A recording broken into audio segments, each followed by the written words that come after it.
introductions here. So hello everyone. My name is Dion Filmer. I'm the director of the World Bank's Development Research Group. Welcome to this policy research talk, the last of 2022.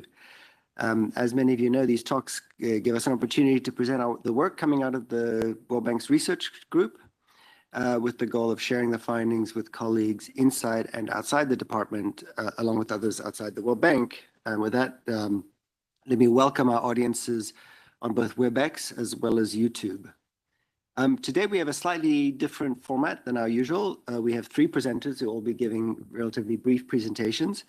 We have Erhan Artuc, Klaus Deininger, and Bob Rijkers. They'll each provide us an overview of their research into the costs of the war in Ukraine in terms of human well-being, both within Ukraine itself as well as around the world.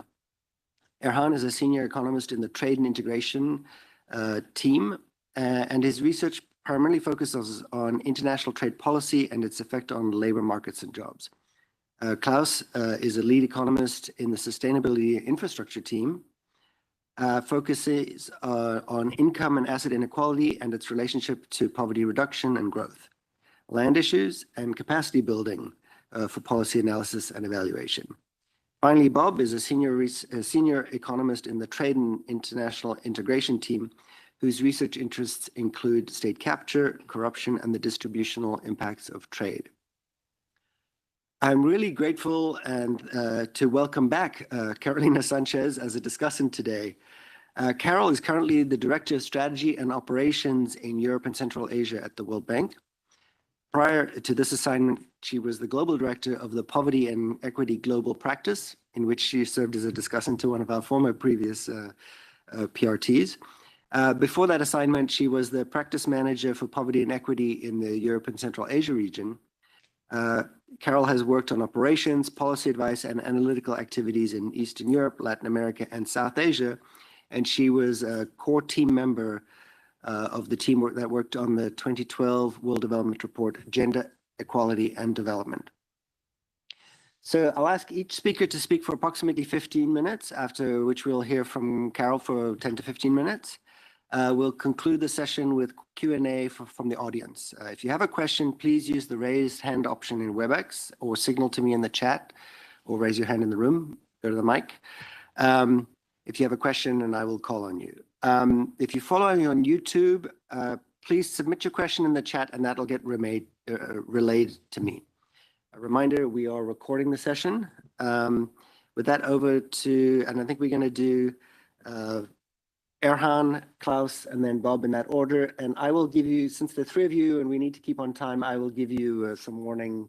Hope it's not too disruptive before 15 minutes. Okay, good. Erhan, over to you. Thank you.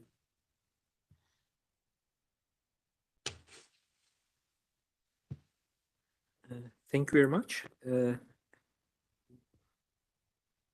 Assuming that my slides are, you can see online. So this is a recent work I'm going to present our findings from a recent work with Nicolas Gomez-Para and Harun Önder. This study is about the impact of conflict in the eastern Ukraine between 2014 and 2019, before the recent invasion. So I just want to make sure that the context is well understood, because the impact of the war will be much larger after the invasion. That's what you would expect. So what is the impact of conflict on welfare? This is a very old question. And we know that it has very heavy toll on people. And we also know that it is difficult to account for non-monetary aspects, like death, sexual violence, erosion of social trust, and corruption in the institutions. Those are all aspects which are difficult to keep track of. And even if we want to look at the regular or more conventional measures of impact, GDP and other economic measures are often inaccurate, because during the time of war, it's difficult to keep track of these statistics. So we will need a more creative, different approach to measure the impact rather than looking at the conventional economic measures. And the idea here is to use the outflow migration data from the conflict area. So we are going to look at the displaced people and try to figure out the welfare changes from that. So this work is a follow-up to our previous work with the same team. We started to work on this type of topics with the refugees in Kenya, and then we look at the impact of war in Syria. And one thing that we learned from that policy report is that it is very difficult to explain the outflow of migrants or refugees by looking at just the economic data. So for example, we were trying to look at the destruction of the buildings, and if you just put them in a regular macro model, that you will find that the impacts are not as large as you would predict from what you observe from the refugee outflows. So that report, we tried to explain the reasons, and we concluded that it is because of the institutional degradation and violence and other things. So it was difficult to assess the actual economic impact. Then more recently, we worked on the recovery program in Eastern Ukraine with the same team, and this report gave us the context, and we understood the environment better, and we had access to data. So let me just briefly explain the context here. Before the current invasion, there was a conflict in the eastern part of Ukraine, which is called Donbas. Donbas means Donetsk Basin. It's a portmanteau of words. And it is the center of Ukraine's declining mining industry. And it used to be one of the industrial centers in Ukraine. And conflict started around 2014 after then President was removed from the office by the Senate, by the parliament. And then separatists took control of the eastern parts of Donbas. And Donbas consists of two oblasts. One of them is Donetsk and the other is Luhansk. And separatists had the control of the eastern part, and the western parts were controlled by the Ukrainian government.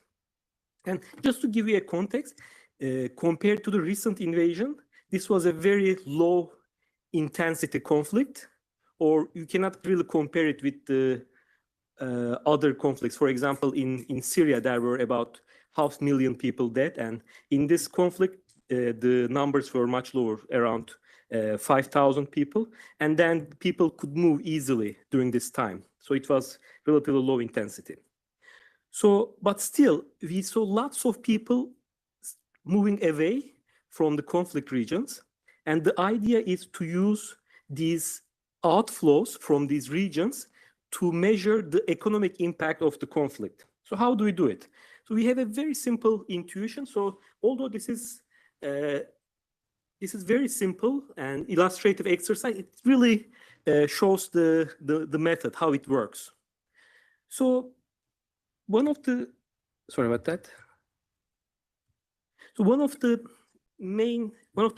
major methods that we use in migration literature, also in the trade literature, is to regress outflows to income changes. In this graph, you see that on the x-axis, you see income changes.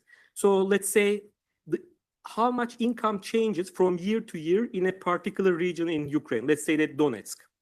And then on the y-axis, you see the outflows from Donetsk. So this negative relationship shows that as you increase the income, the outflows from a particular region decreases.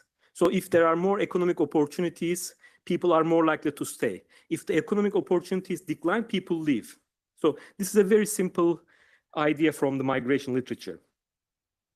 And we actually could estimate this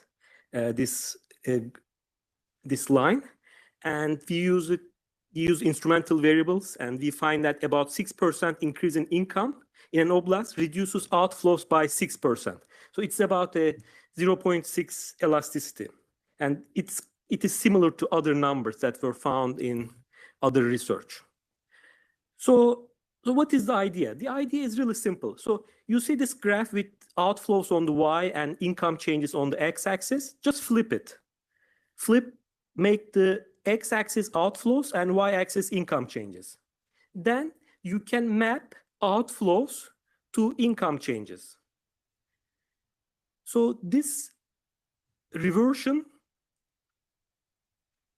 can tell us the impact of a conflict in a region, and by looking at the outflows, we can predict the implied welfare changes from this graph. So this is a very simple illustration. I will show you a more accurate picture later on. And we can try to answer this question. Assume that migration probability increased by 700%. So this is how much the outflows increase during the conflict. Then what does it say about welfare? So this is how we are going to analyze the question. So this basic idea is an old idea. It's well established in the literature. It started with Hotz and Miller, which is used for as an econometric tool. But we used it in a paper about 10 years ago to calculate the role of mobility in workers' welfare in a paper. And also in trade, it's also well understood. For example, you can calculate the gains from trade by looking at the trade flows. That's a paper by Arkolakis, Kostinot, and Rodriguez-Clare.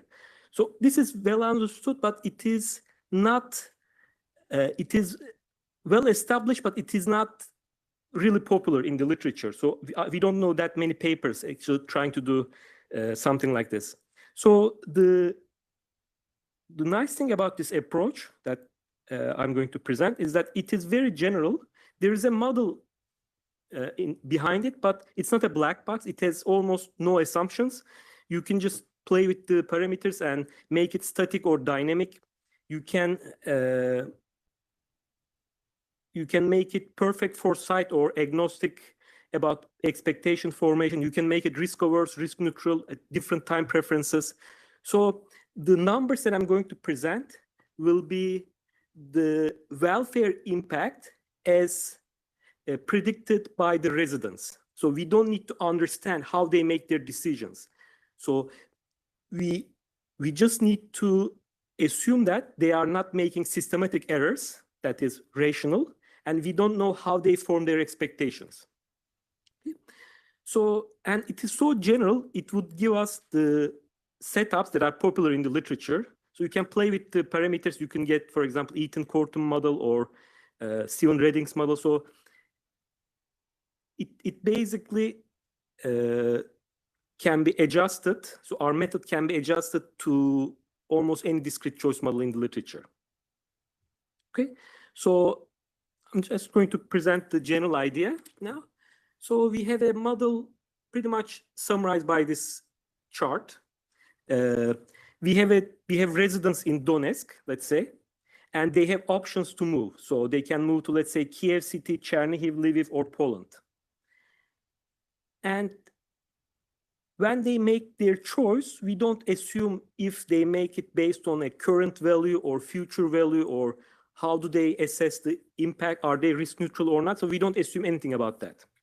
So if you look at the numbers before and after the conflict, for example, in the Kiev city, you will see that the migration probability to Kiev city per year increased from 0.2% to 2.2%. That's a 10 times increase. So it is similar numbers for different oblasts within the Ukraine.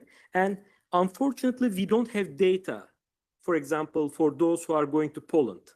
And this method does not require knowing all the flows. As long as we have some flows, we can calculate the impact. Okay, so here is the more detail on the same idea. So we have three, let's say, oblasts, and we see that the migration probabilities increase from 10 times to 5 times. The probability of going to Kiev city increased 10 times, to Chernihiv 5 times. And what does it mean? That means that utility of staying in Donetsk is decreasing. So you could say, okay, how do you know that utility to going to Lviv is not increasing? So they might be, from Lviv, they might be going to Poland, right? So we have robustness tests, and we calculated using different corridors, and our results are very robust. So we can take care of these type of concerns. And we can just ignore, for example, if you think that there's a problem with the Lviv, you can just ignore that corridor and calculate the numbers using other corridors. So 7 times outflows means a huge decline in the utility in Donetsk. So the next question is, what would be the decline in income to make the residents of Donbas as worse off as the conflict? So we are trying to find this number. Because since our calculations are based on utility, it's not really, we cannot really understand what does it mean for the workers' residents' income without putting it into a utility function. So we invert the utility function more or less, and we find that numbers for Donetsk and Luhansk are similar and precisely estimated. The standard errors are very small. And we just want to emphasize that we don't take the impact, Ukraine-wide impact, into account. So it could be the case that because of conflict, maybe Ukraine is spending so much money and so much effort on the conflict, their general GDP might be declining. So we don't account for that. So that's very important. And the exact impact depends on the structure of the utility function, because we are mapping the income to utility. If it's a risk-averse individual, it will be a utility function concave. It will mean a different income impact compared to a risk-neutral agent, which would have a linear utility function. And also it depends on the time discount. So if you think that people are deciding based on instantaneous shocks, like current changes, or whether they are taking the future into account, you will get different results. So we have all these parameters covered. We take them from the literature and try different numbers, and we have a general picture. So if the losses are amortized for 10 years, we find that with the risk-averse agents, Donetsk loss is equal to 31% to 40% of income for 10 years. And I think it is, for me, it's easier to understand the numbers if they are calculated as lifetime loss.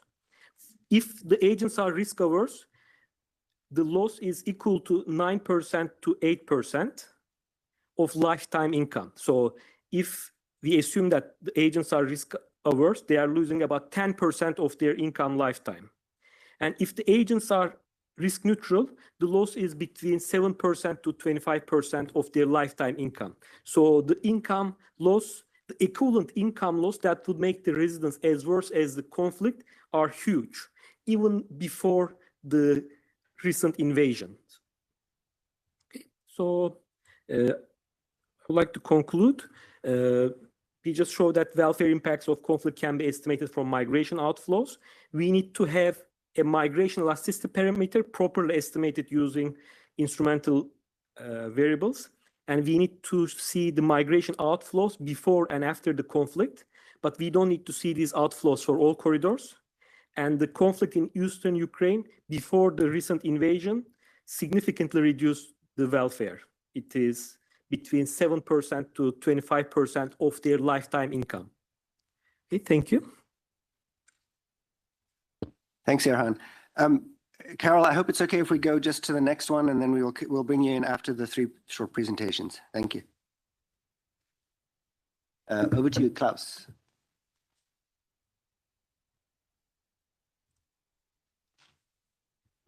Okay, thank you. Thank you very much. I'll go to the actual conflict and talk a little bit about the impact on agricultural sector. And this is a paper that draws on the ideas of many people, as you have seen. I think I have 3 objectives. The first one, I think, as Erhan mentioned, we need data. So I will demonstrate the use of imagery to assess the conflict and its impact on area grown at village level in near real time. Second, I link that to survey data to assess the welfare and distributional aspects and the scope for intervention. And we then try to illustrate how a digital farmer registry and link to administrative data can complement that to target, deliver, and also evaluate agricultural support quickly and transparently. And I hope that I will be able to do that in 15 minutes. So that, of course, one issue is the data. This is a high-resolution image on the craters that are created by ordnance.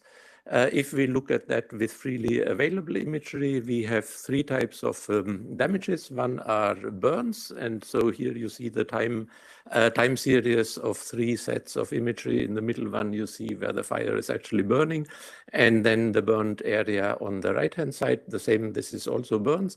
The second type of issue is that whatever heavy vehicles actually drive on your fields. And the third type is that you have this ordnance and artillery fire. This has all been done by local university classification in 2 months, using Sentinel-2 freely available imagery for the entire period. And so the data that we got is here. We compared that with open source data that the ministry is making available on the at village council level. So I think all of this data is aggregated to 10,500 village councils. Clearly, what is evident here is that our data, so I think the first one is the ministry data. It's much higher than what we have. Of course, that is expected because you may have conflicts in urban areas that don't filter down to the rural areas or that don't cause field damage. And it's also very weakly correlated. We also compared that with the ACLED data, which is the standard of conflict data globally. On the picture here, I think the ACLED are the green dots. And clearly what is our data is both, I think, more granular. It illustrates the severity of the damage better. And of course, ACLED is pulled into the next village or in the next settlement. So that's why we have the settlement boundaries. So I think the location is also less precise than what we have. Then the second source of data is a national crop classification map that we have been doing already before. And there I think it links with what Erhan, I think that is for 4 years available nationally. The colors are different crops. This has been done completely based on remote sensing, no data from the government at all. 3.3 million fields based on Sentinel imagery. And of course, the interesting part, and I will come to that a little bit later, is that we can link that to the cadastre to get any farmers, so we can identify from the cadastre the farms, the parcels that any farmer cultivates. So we know where their crop history for the last 4 years, which is something that is quite interesting for the banks, of course, because if you have non-banked people who at least you can see what they grew, and also you can get some estimate of their yields based on NDVI and others. And I show that. You can also, of course, automate crop insurance, and that provides a basis for carbon credits. So I think there are quite a lot of applications. And of course, it's also interesting for village councils to actually plan in terms of reconstruction. Putting these data together, I think this is just to frighten you. What we get is that essentially, I think we have for the 40, that compared to other what they call consensus estimates that are very weakly documented, such as USDA, the area impact that we see is much less. But we see clear differences between, so I think the panel A is the national million hectares. So in 22, we have 8.3 and 17 million, 8.3 winter crops, 17 million summer crops, which is a little bit, 11 or 5% less than the national average for the 4 years before, for the 3 years before. But at the village council level, of course, there is a clear difference. And so we have both the crop damage, the villages with crop damage, and the villages where there is any conflict reported, and it shows that our data is actually more precise. But of course, and I think then, of course, since we are talking agriculture, we also need to take the climate into account. This is only to show that 22 was a very dry year. And I don't want to bother you with GDDs and all these things that the agronomists deal with. In terms of the methodology, what we estimate is the area cultivated with winter or summer crop. We also estimate yields for the winter crops, but that I don't want to cover here. We have a conflict indicator, which is this one here. So this is the area damaged that will give us the direct conflict effect. And we have a set of that X is a village that is GDD, rain, plant in different seasons and higher order terms. And then we have a time dummy, and under the assumption that with village fixed effects and our climatic variables we control for everything, that will give us the macro impact of the conflict. And of course, what we can then do is we can simulate this with and without the macro effect, or with putting different weather variables in there. And if we do that, and so I think that is the, and aggregate that in whatever ways we want to use this. So just to show you the regressions, I think there's nothing really extraordinary there, but we see both for the winter crops, both very significant impacts of the direct damage in terms of the conflict indicator, open source data as well, very negative, and we see a very negative year effect, which all come together. And of course, for the summer crops, we see the same thing. I think for the summer crops, we can distinguish, of course, the winter crops were planted before the conflict started. So the area effect, the direct conflict effect on area should be less. And we also, and I think an interesting part that is here is that the winter crop area, there's actually some compensation for catching up in terms of where winter crop was either destroyed or failed. People started growing summer crops, and of course that testifies to the resilience of the sector. In terms of the predicted areas, I think this is just then plugging in these estimates and extrapolating. So I think we find if there would have been no macro and no conflict, we would have been 9 million hectares of winter crop. The conflict and macro effect is about slightly 9.5%. And we can, of course, separate this out in terms of both the net conflict and the macro effect separately. I think we have similar figures here for the, a slightly higher effect, 13% for the total conflict effect for the summer crops. And of course, we can distinguish that. And I think, of course, one interesting part is that we can actually distinguish areas that are occupied by Russia versus areas that are in the Ukraine proper. There are a couple of extensions which I will not bother you. Instead, what I will do is go briefly into some preliminary evidence from a survey that we have been doing to actually get some of the welfare and distributional effects, 2,500 farms, phone survey, national coverage, and different size strata, so we can look at differences across the farm size spectrum.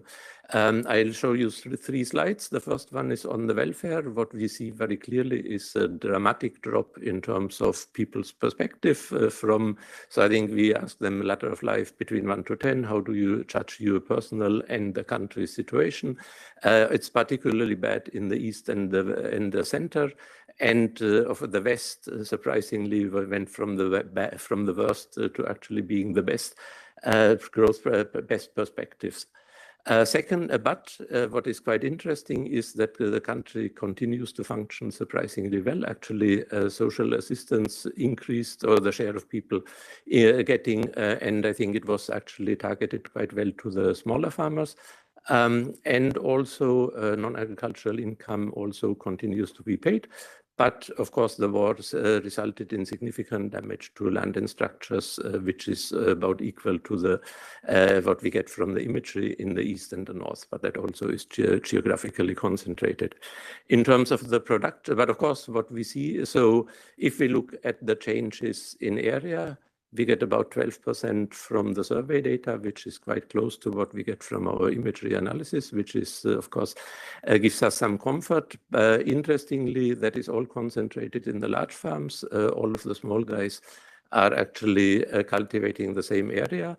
But we see about 20% in terms of drop of physical yields. And we see a very dramatic drop in terms of market integration. I think we used wheat because that would have been marketed by now. So clearly that is all of the channels of exporting, despite the grain deal and whatever.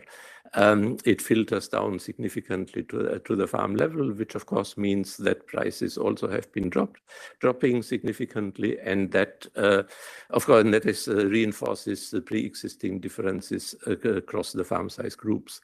Of course, I don't want to go into profits and production functions here, but just how does that actually link then to perspectives and the longer term outlook? Interestingly enough, we expected a lot of people actually willing to get out. Like what Erhan said, I think of the farmer, it seems that agricultural fundamentals are still very strong. Only 4% are ready to sell the land, and at a price well above what is the market price. Almost 80%, and if you take out some of the small farms who are probably going out of farming in any case, more than 80% are willing to buy land, and with a willingness to pay that is in line with pre-war prices. So that is quite interesting. Also, we see, and then of course, I think in terms of background, the World Bank has been pushing very hard for opening of land sales markets in 2021. That was done in July 2021, almost just before the war started. What we see is that there is all the credit except for the smallest farm size group, which is probably going to consumption, is going to working capital. So there is no long-term credit market at all. Access to credit is extremely size biased. It's the big guys who are getting that, and they're also paying much less interest because the government is subsidizing this interest.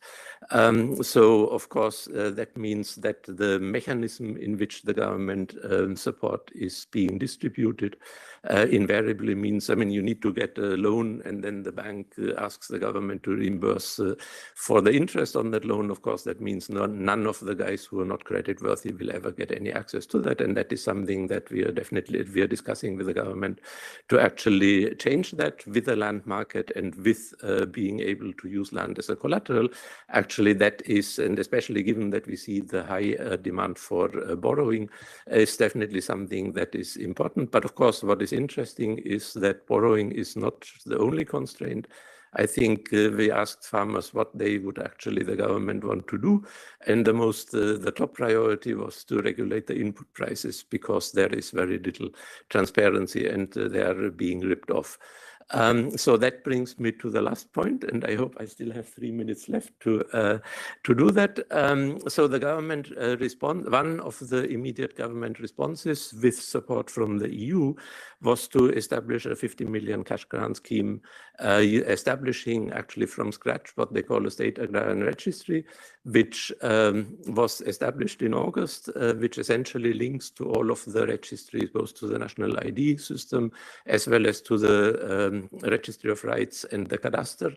Validates automatically if a farmer registers whether they actually have the land registered in their name, and then uses a cutoff point in terms of 120 hectares to establish eligibility. And of course, the 120 hectares needs to be outside the conflict affected areas or outside the Russian territory to check eligibility, and using the crop map that I showed you earlier to see whether that land was actually cultivated or not, because they only want to give the money to farmers that actually cultivated their land.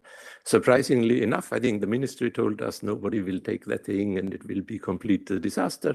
There was that whole program was completely dispersed within 10 weeks. By October, people actually received their grant. Interestingly enough, we have about half-half. So of course that lends itself to doing some evaluation there. And it was completely transparent. And I think we actually had a event yesterday with the minister where I think the bombs were flying over them when they were in the bunker. And I think they were quite happy about that. Of course, and unfortunately, due to the electricity shortages, I cannot present you results already. But we hope that in the next couple of weeks we will get them. And of course, we can then treat the parcels by treated and untreated farmers to see whether they planted or not. We just have the first crop maps for the winter crop of the next 23 season. And of course, we can do panel estimation and compare to neighboring farms to see how to separate war from structural effects. So I think that could be quite interesting. And of course, that could also then help to inform future policies in this area. And of course, given that we saw significant imperfections in input markets as well, and demand for technical assistance. Of course, that means that definitely, and the government also sees it that way, that this state agrarian registry could evolve into a central digital hub for the reconstruction in agriculture that can, and I think the banks are already asking us to pilot with that access, both state support and also other types of support or credit processing, because of course for them that provides a lot of potential of checking their customers. I think the one thing that is being discussed right now is access to the past tax forms and statistical forms, and if the banks have that, I think that will be very positive. So I think to conclude, free satellite imagery provides an important basis for policy decisions in conflict situations, because otherwise it's very difficult to go out into the field and collect data, and it can be done very quickly. But of course, getting distributional and welfare effects will still require to get some additional information there.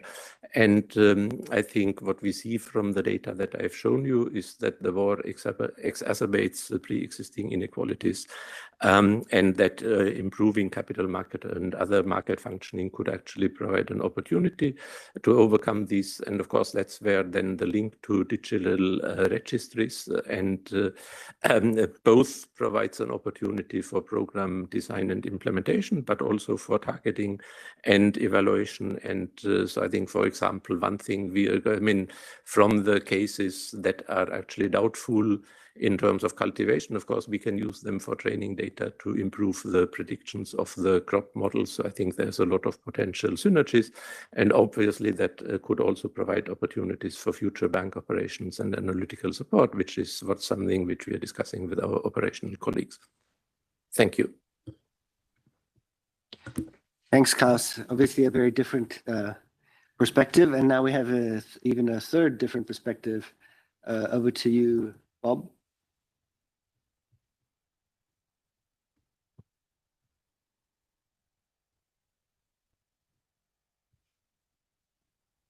Okay, thanks very much, and thanks for having me.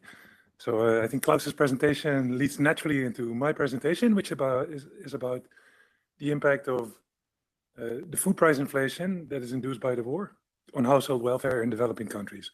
So this is joint work with Erhan, Guido, and Guillermo Falcone, and also Paula is here, who's helped us a lot. So immediately after the onset of the war, food prices spiked quite dramatically. So for instance, the price of corn in March was 53% higher than it was in January. And the price of, the price of wheat was 53% higher. The price of corn was 23% higher. And that's because Ukraine and Russia are very important agricultural suppliers. So they supply roughly a quarter of the world's wheat exports. Russia is also very important, in fact, the most important exporter of fertilizer, and Ukraine accounts for an important share of oilseeds. And so in this presentation, I want to focus on what the implications of sort of this big shock are for households in developing countries. And in the first part, I'm going to take these price changes as exogenous. In the second part, we will actually have a model to simulate some of the impacts in which we endogenize some of these price changes.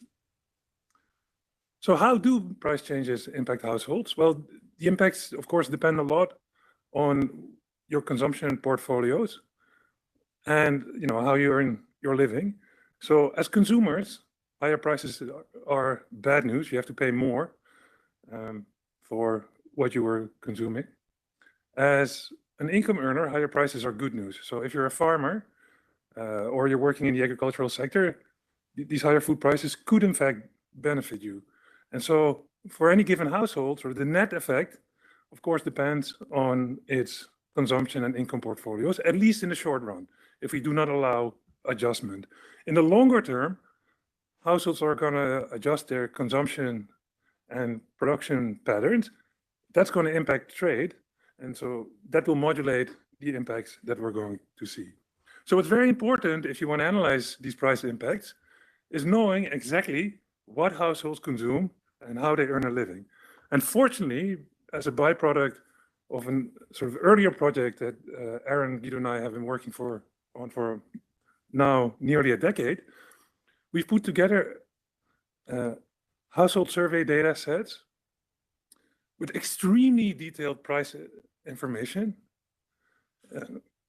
for like a very sort of granular set of products, more than 53 products for 53 developing countries and the Ukraine. Basically for all low-income countries for which we could get these data.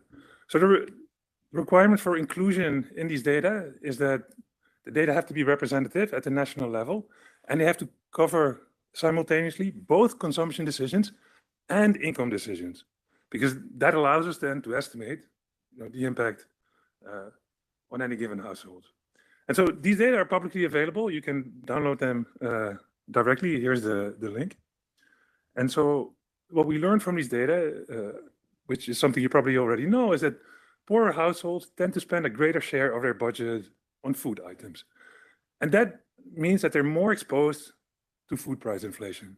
So just to give an example, the plots here show you how much they spend on wheat and corn respectively, with in red sort of their expenditure shares. And you can see that these are downward sloping. And then sort of like the little green line at the bottom is the income share, so how much income they earn. So poor households both spend more on wheat and earn more from wheat. But in aggregate, sort of their net budget share decreases as a function of their income, and that leaves them more exposed. Similarly for corn. And so if we simulate the impact of wheat and corn price increases on real household incomes, not allowing for any adjustment, so these are first order short-term impacts, then what we see is that the average loss across these 53 developing countries is roughly 2%, but it's the poor that really suffer the brunt of this. So they see their incomes decline much more on average than richer households. That is not to say that no households gain. So in this bottom quantile, there are some households, notably farmers, people who produce these products, that will gain. But on average, this impact is very, very negative. And so on the whole, food price inflation tends to erode real incomes and exacerbate inequality.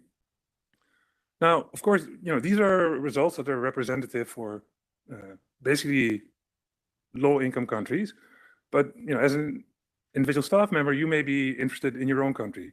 So what we have done, or really what Erhan has done, is built an online tool that allows you to do your own analysis, to directly feed these price changes into this platform. And then the website immediately gives you sort of average welfare effects. So here's an example for Georgia, simulating sort of the very price sort of changes that I just showed you, and showing how they impact the distribution of income. So I hope that this is useful. And I think what's neat about this is that even though sort of we developed this sort of with the Ukraine war in mind, in principle, you can use this tool for any type of analysis that is going to impact prices. So if you think about VAT reforms or other types of shocks or subsidies, I think this tool could be a very useful starting point.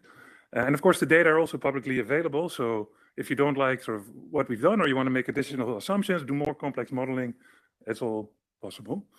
So now I want to talk a little bit about our own modeling, because one of the reasons why we see these price spikes is precisely because of supply disruptions that sort of Klaus talked about, but also because many countries responded to the war by imposing bans. So Russia banned a lot of its exports, so wheat, corn, fertilizers, oilseeds, among others. And Ukraine trade initially was sort of stifled completely, but it also imposed bans on its own exports. And then over time, as sort of the conflict progressed, other countries started to respond. So we also saw export bans, for instance, in Georgia, Ghana, India, Moldova, Kazakhstan, and Kyrgyzstan. Maybe not all of these are exclusively motivated by the war, because remember that food prices are already high because we're coming off of COVID, and perhaps because of climate change. But they, definitely sort of coincided sort of with the evolution of this conflict. So to take these bans seriously and simulate their impact, and also to simulate, potential impacts of additional bans, we developed a state-of-the-art trade model where the innovation is that we allow for heterogeneous households and adjustments. So what's really new here relative sort of to what's out there in the literature is that households are allowed to make supply and land allocation decisions. And that's an innovation. And so into this model, we feed two types of data. We use, again, our household impacts of tariff database to retrieve households' income and consumption shares for different products. And then we use trade data from the International Trade and Production Database for estimation. And then we run two scenarios. The baseline scenario is simply that Russia bans export of a certain number of key commodities, wheat, corn, fertilizer, sugar, and oilseeds, and that Ukraine is completely isolated in terms of its agricultural trade. And then in a second scenario, we model the impact of retaliation. So this is other countries that we know have imposed export restrictions, imposing these bans. So what are the results? Well, as you might expect, the extent to which your food prices are going to increase is going to be very strongly correlated with how much you were trading with the Ukraine and Russia before the war. And in particular, the more you import from the Ukraine and Russia, the higher your prices are going to be. So in countries like Armenia and Georgia, we see really dramatic price increases. And these price increases typically erode welfare. So the bigger the price shock, the more real income you lose. And those sort of negative impacts are particularly pronounced for the poor. So if we look at sort of the average welfare of the top 25% and compare that to the bottom 25%, you can clearly see that poorer households lose more, which is, of course, because they spend a bigger share of their budgets on food. But I think what's neat is sort of like a standard trade model wouldn't give you these predictions.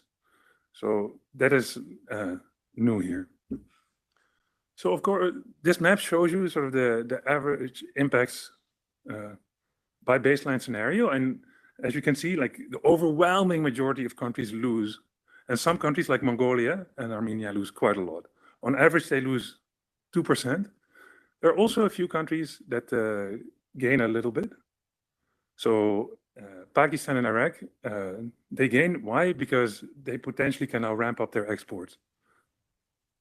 Then when we model the impact of sort of the additional export bans imposed by developing countries themselves, you can see that these impacts, these welfare losses, tend to get aggravated.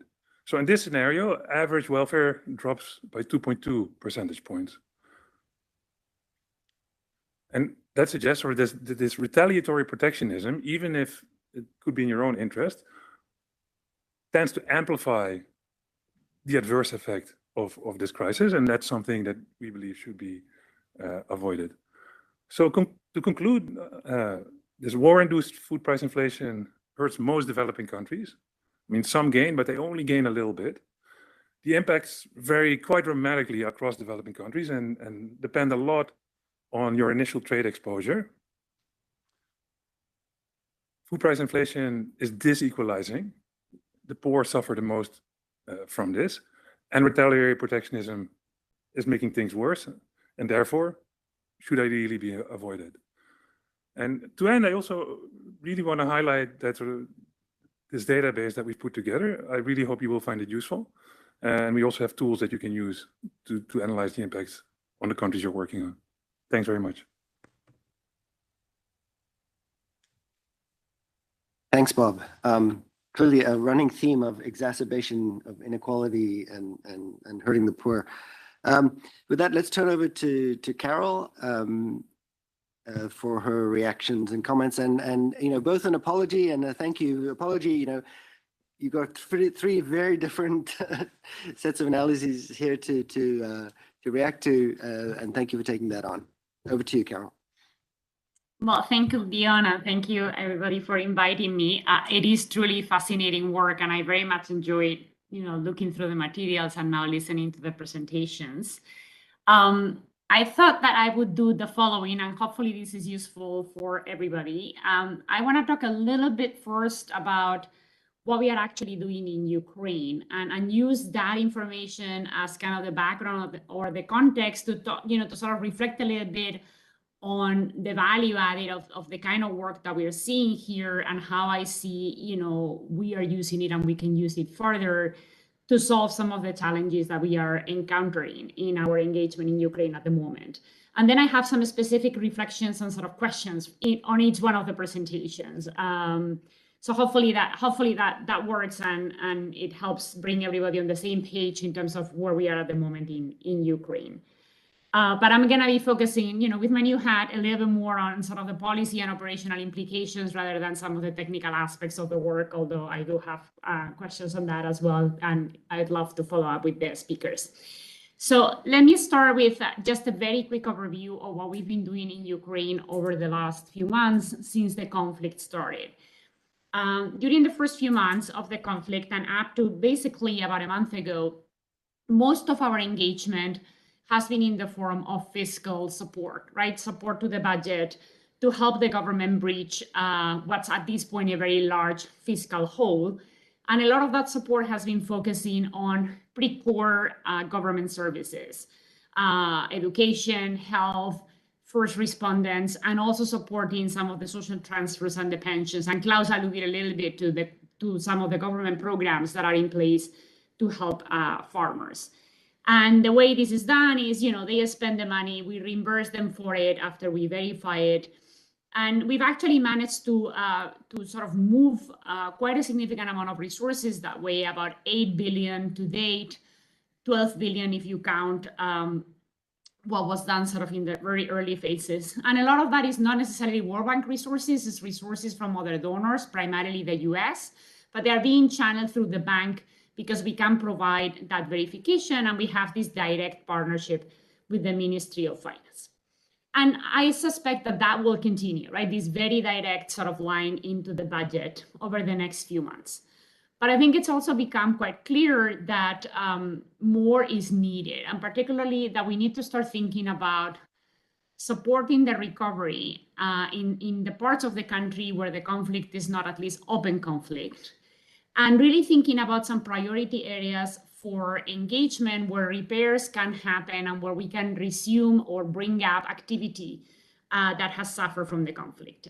So we've started to think a little bit more about that, and we are at the moment focusing on health, energy, and transport. And you'll see how actually some of that relates quite directly to what we talked about today. And I think as sort of the next round of engagements, we're probably looking into agriculture, possibly housing and education.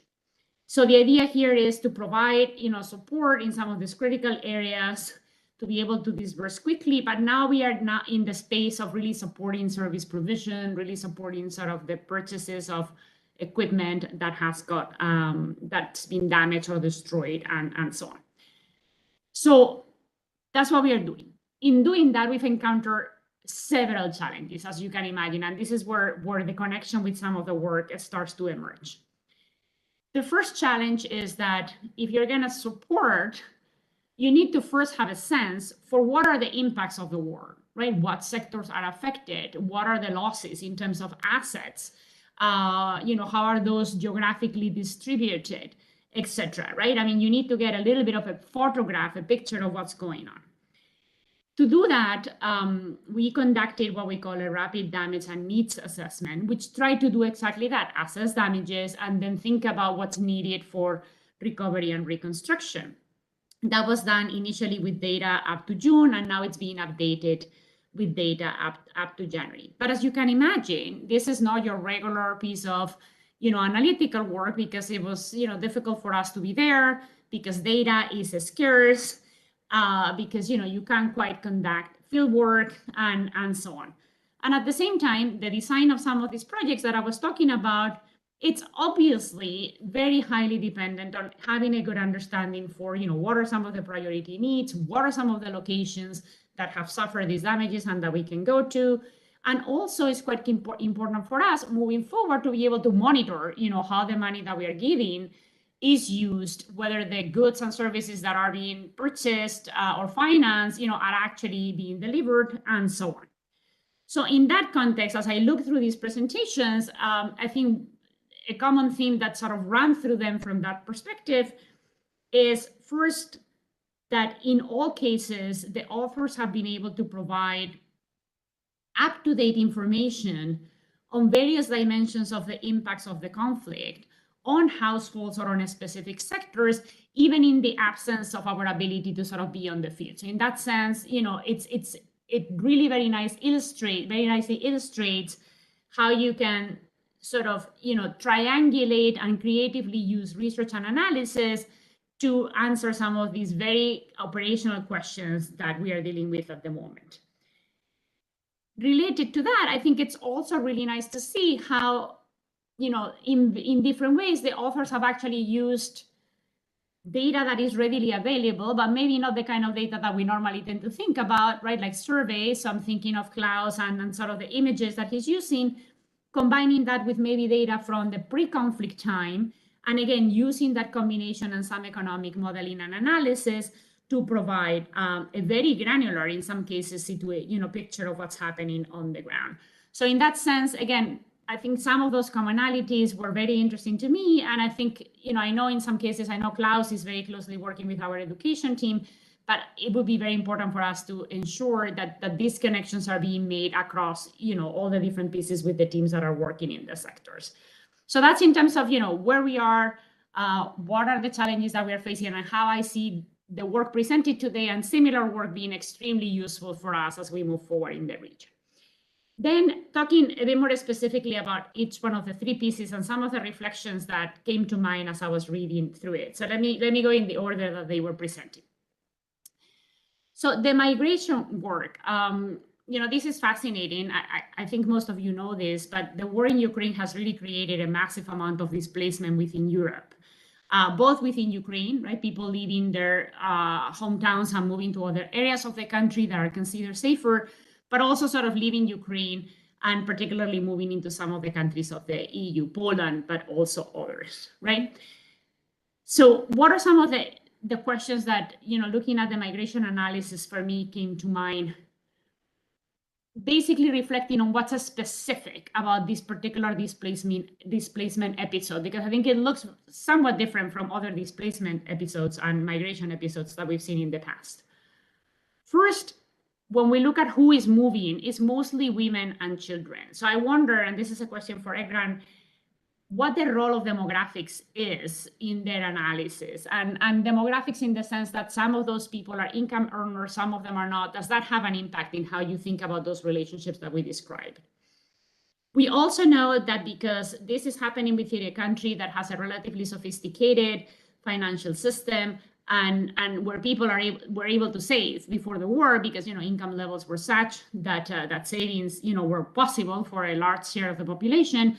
When people leave the country, they actually still have access to their financial assets, right? That is still withdrawing money from their bank accounts, be it from other places in the country or actually from abroad even.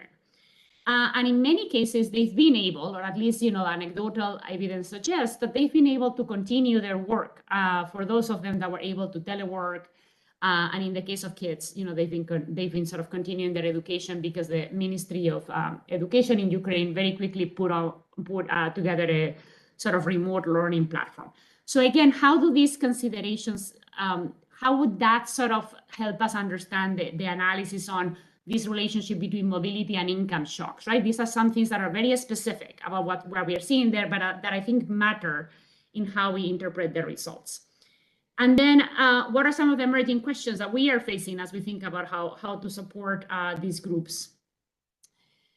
We know there's been income losses. You talked about that as well, but we also know that there's been loss of assets, right? Physical assets. We don't know the magnitude of that, but houses are being destroyed, other things are being destroyed.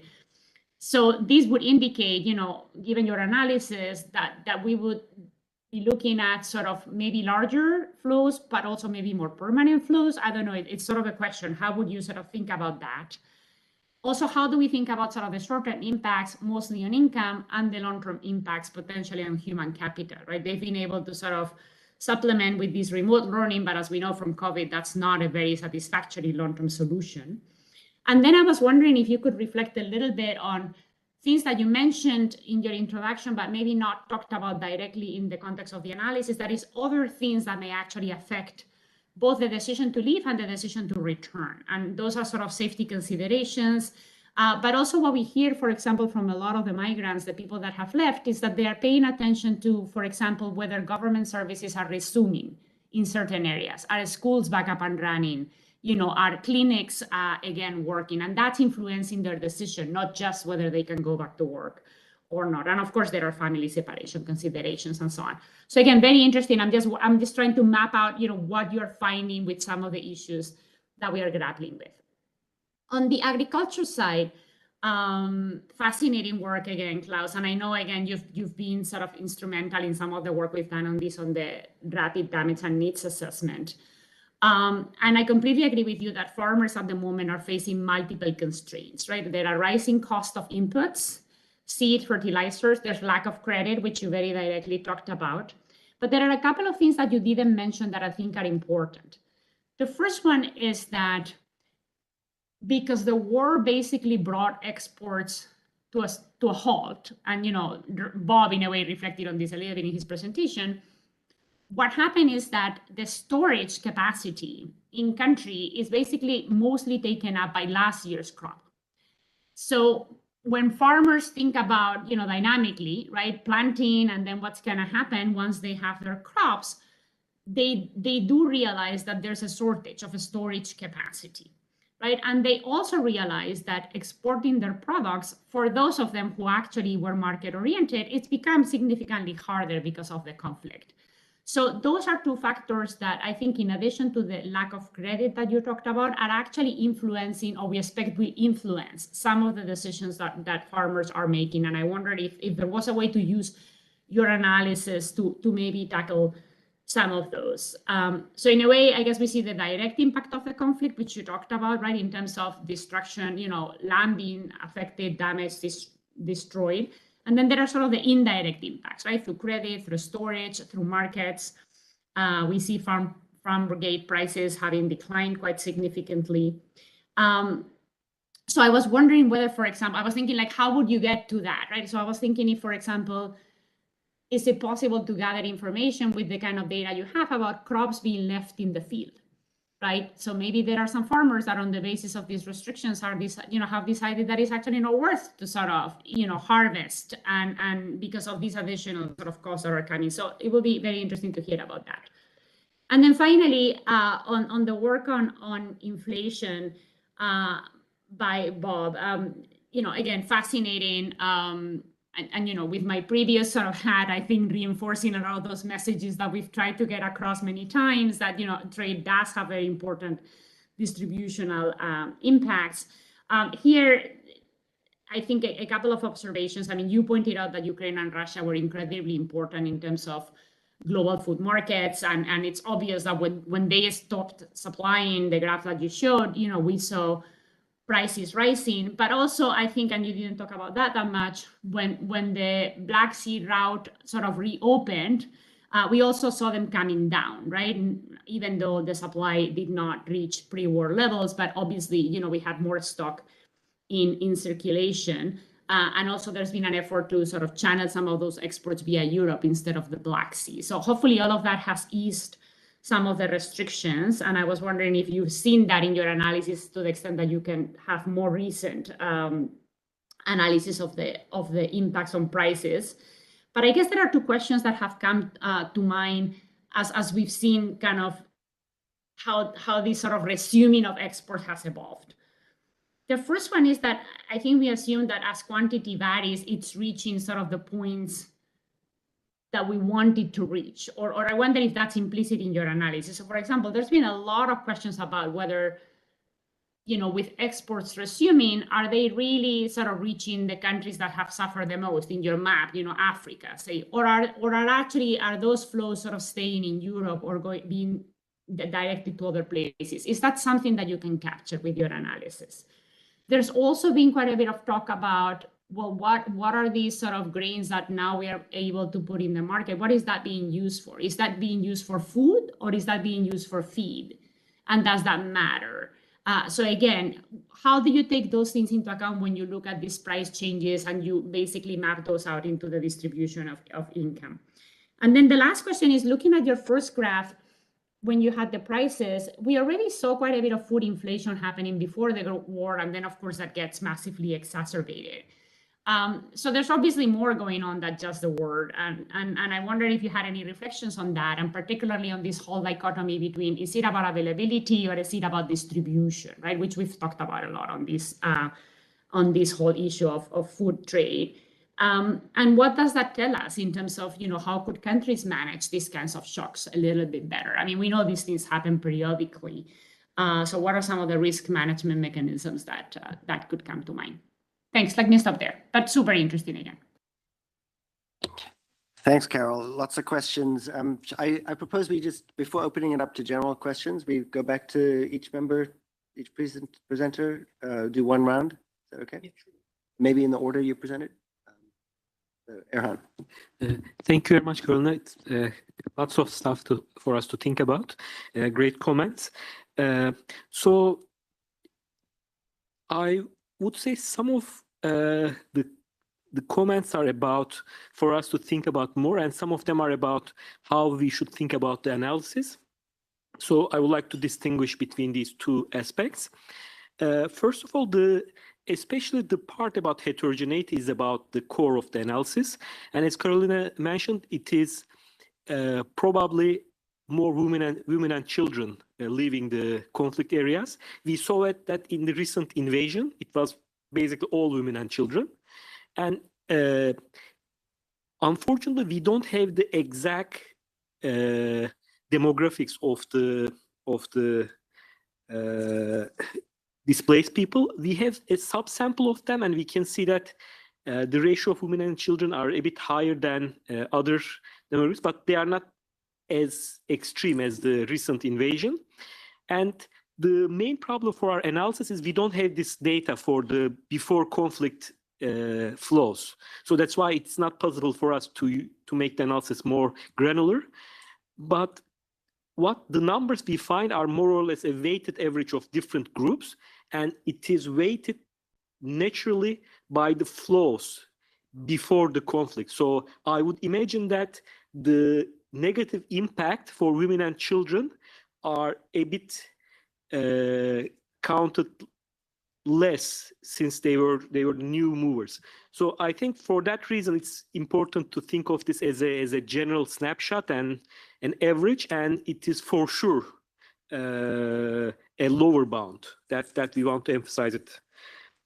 Also, there are a couple of issues that at first thought they might seem to impact the analysis, but they don't. For example, whether the flows are temporary or permanent, whether they had assets in the region, and what the amenities and other things to help to impact their decision. All these things, we don't need to know anything about these assumptions to calculate the welfare impacts. However, these are very important topics that we need to think about for a general picture. And this is one of the things that we studied in the policy report to figure out. I think Ukraine government was trying to help the people in Eastern Ukraine and motivate them to move back and just keep the region productive.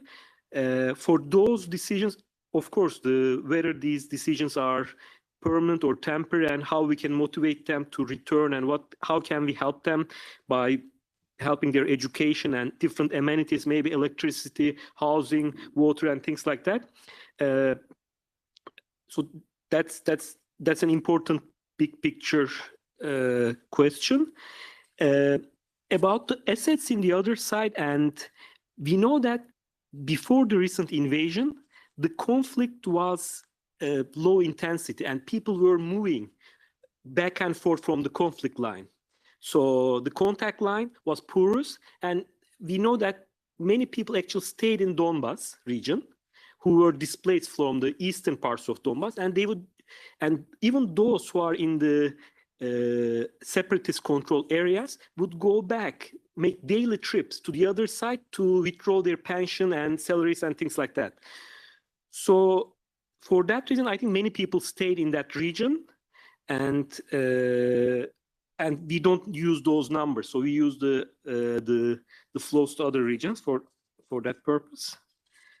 And I think that's all. Thank you. Yes.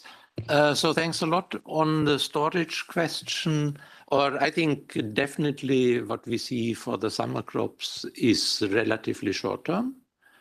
On the other hand, I think that storage is probably overrated. I mean, they're exporting, I mean, we heard yesterday from the minister, they're exporting 9 million tons per month through even despite the grain blockage. So they actually expect the silos to be full, actually. And of course, the donors have been rushing in there. I think Canada, Japan, whatever, they provided 6 million tons of mobile storage, which are these silo bags that you can put on the field. Actually, I mean, they're running that thing through the agrarian registry. If they give us data on who actually got the storage, we can evaluate whether that has any impact or not, or whether these people, and of course, we do see in the longer term, and that's why I was referring to the winter crops, we see a significant drop in terms of winter crop sowing. That is certainly something farmers are sitting on the fence to see what is going to happen during until the spring, because even if you don't plant now, and of course it's a rational decision not to plant now, because you're tying up a lot of capital. So I think they can substitute for that with summer crops or in the spring. So I think that will definitely be what will happening until then will be a significant determinant. But I think what is important is that, I mean, and there the war, I mean, that we had already hoped that the land reform will provide a basis for diversifying the agricultural sector in Ukraine a little bit, because I think even globally, I mean, you don't see anywhere farms as large as in Ukraine. That was one of the reasons why I got into Ukraine in the first place, because I was surprised, and I didn't get any enlightenment yet. So I think, and I mean, people there, especially before before the land market worked, I mean, there was no investment. It's only 5 annual crops. It's soybean, it's wheat, sunflower, and maize. And that is what they grow year in, year out, which is very damaging to I mean, I think they're mining the soil, or at least there is some soil mining going on. There is in terms of long-term fertility, and of course it's very labor extensive. So I think what we see, and that's where I think that 50 million grant that the EU provided was actually quite interesting, because all of that went to people. I mean, we did our team did some checks. They are doing strawberries, they're doing raspberries, they're doing very high value crops, and with drip irrigation. And that, of course, that generates very high returns. And that is something where I think you can actually, especially in the areas that are not conflict affected right now, and even if there is credit, I think we had, I mean, so I think if the financial sector works, you can actually draw in a lot of private capital to support that diversification. And that is something where I think there are huge opportunities despite the war going on, because a large part of the country is not really that much affected by the conflict. Thanks. Over to you, Bob. Yeah, thanks, Carolina, for the excellent questions. So it's indeed true that prices have come down quite a bit after sort of these restrictions on trade and exports were alleviated.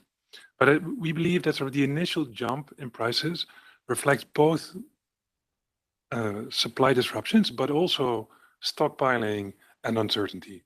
And those two latter forces, stockpiling and uncertainty, are not forces we capture very well with our model. So when we sort of do a sort of a calibration exercise and we try to verify whether the price changes predicted by our model match those that we observe in reality, we see that they're slightly lower, like ballpark, they're in the same ballpark, but they're lower. And we think that's because, our model sort of abstracts from these considerations. So to answer your question, sort of, is food really reaching these developing countries? I don't have a good answer to that. Yes, like usually we would, for instance, like look at Comtrade, but those data are not sort of up to date yet. So we'll only be able to tell in a few months from now. And your second question, as to sort of, there's sort of broader, longer term impacts on food markets. For instance, sort of the evolution of the pandemic and climate change. My sense is very much that those have like contributed to sort of persistently higher food prices. So, for instance, in the FT today, there's an article talking precisely about this. In principle, sort of, our model would accommodate these type of shocks. So I think sort of the framework we have set up sort of lends itself to sort of analysis of these, but we haven't explicitly incorporated these because we wanted to isolate the impact of the war. But there's no question that they're, of course, very, very important.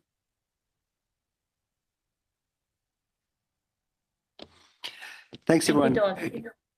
Carol, I will come back to you to give you a chance if you have any reactions to any of these, but we have one question online, but I want to see if there's any questions in the room. Maybe we'll go to Kuram, who's online on the WebEx. Kuram, are you still there? Do you want to come in and ask you had two questions, if you could pose them briefly.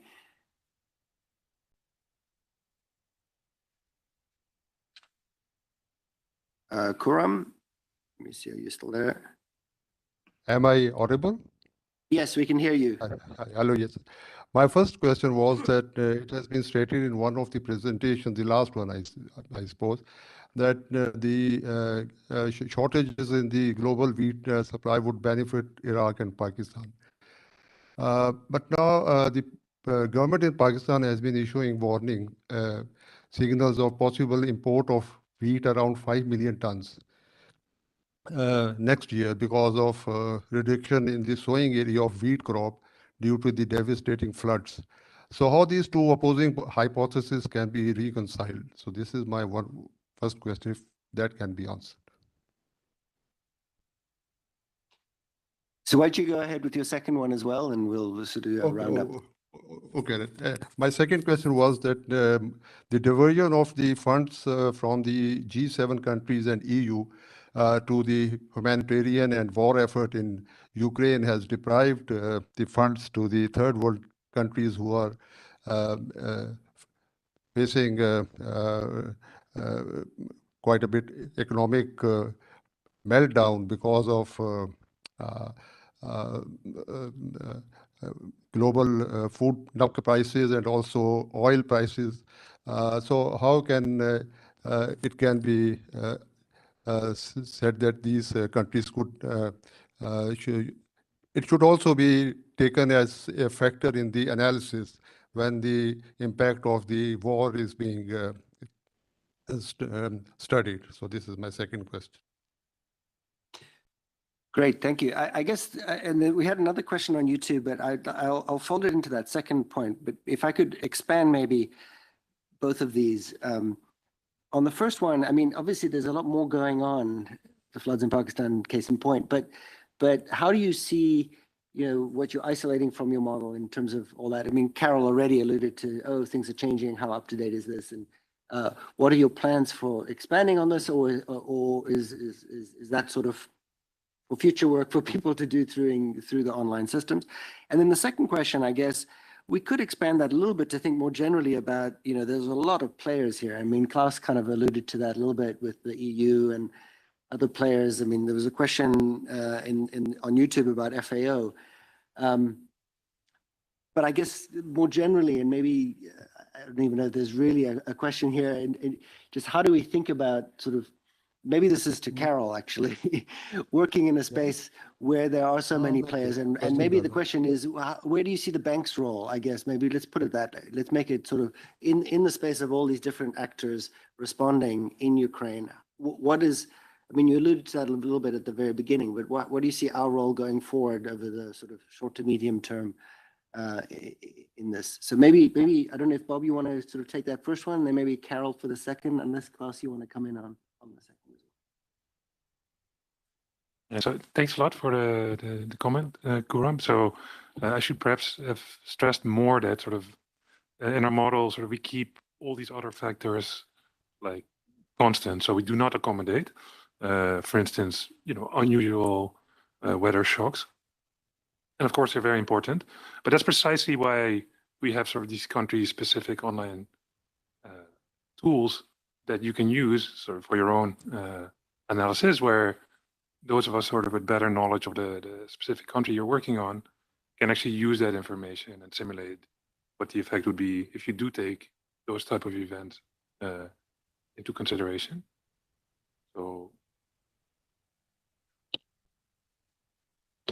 Great. Carol, I realize it's a bit of an open-ended question to you and maybe a sensitive one, so please feel free to answer it in the way you'd like. Happy to say a few words. I mean, it's a very fluid landscape, right? Because as you said, obviously Ukraine, I think, has mobilized an enormous amount of support. It being considered part of Europe, of course, the European Union and European actors are very focused on it. So is the US. So there's lots of moving pieces, right, when it comes to helping Ukraine. So what role have we been playing within that landscape? So a couple of things maybe to say. First, we are, I think, the only game in town, excluding local researchers, of which there are some who are doing work that is actually building an evidence base. And I include in that the work that we just saw today and another work that I know you guys are doing. I also mean by that the rapid damages and needs assessment. So we are one of the few actors that is actually trying to bring some data and some evidence to the discussion on what support is needed, in what sectors, what locations, what the magnitude of the impacts is, and so on. And of course, this is a high capacity government, so they do have data themselves. So in many cases, we are doing that together with the government. I mean, Klaus was also alluding to his relationships with the Ministry of Agriculture and others, but I think that's an important role that we are playing, right? Trying to, again, to the extent possible, have some of these discussions being anchored in data and evidence. And then the other role that we are playing, and this is obviously more kind of at the technical level, because of course the political level, follows a different sort of dynamic, is to the extent possible trying to ensure that we are all somewhat coordinated, particularly around some of these very critical sectors where everybody's focusing, right? So energy is right now receiving a lot of attention, because if you're following the news, you all probably know that the latest sort of Russian attacks are very focused on damaging the energy infrastructure, because that's going to have a pretty dire effect in the middle of a winter if heating is not available, electricity is not available, and so on. So there are lots of sort of actors, coming into that space, trying to help. And I think at the technical level, working with the fund, working with some of the other development banks that are active in Ukraine, we've tried to sort of put forward ideas that, that sort of help us all coordinate, and play to our comparative advantage, but everybody's kind of aware of what everybody else is doing. And, it's super time consuming, but it's helpful because ultimately we are not duplicating, we are complementary. And again, we are all ultimately working with the same actors, and they are overwhelmed. I mean, we tend to forget, because they're capable, very capable, but we kind of tend to forget that they are sort of fighting a war right on the other side. So so you have to kind of modulate your expectations. And then of course, whatever we can, we are providing financial resources, although we are a little bit constrained in that space because Ukraine is not an IDA country, so they don't have access to IDA resources. And the bank was already quite exposed in Ukraine before the conflict. And therefore, the margin that we have for new lending is quite limited. So we've been very dependent, as I said in my introduction, on countries being willing to put money for Ukraine and to channel that money through us. So a lot of what we've done on the financial side, again, hasn't been with our resources, but it's been a facilitator role, helping others that want to give to Ukraine, manage that transaction and then put in some sort of controls and monitoring mechanisms around that. So that I think it's kind of the role that we are playing. But again, it's a very fluid, very, very fluid landscape. And I suspect that things will continue to evolve over the next few months. Great, Carol, thanks. I actually think that's probably a good place to end the discussion. I mean, fascinating to hear sort of the complexities on the ground and your reflections on how this kind of research, both in terms of the tools that it's bringing and the results that it's bringing, can sort of contribute to moving our agenda forward within the country, and then, as we saw, also globally. So obviously, this is an ongoing and unfolding process of both what's happening on the ground and the process of providing tools and research, and we hope to definitely to be able to continue doing that. So with that, thank you everybody for coming and for your attention, for those in the room and those online, and please join me in thanking the presenters and our discussants. Thank you. Thanks a lot.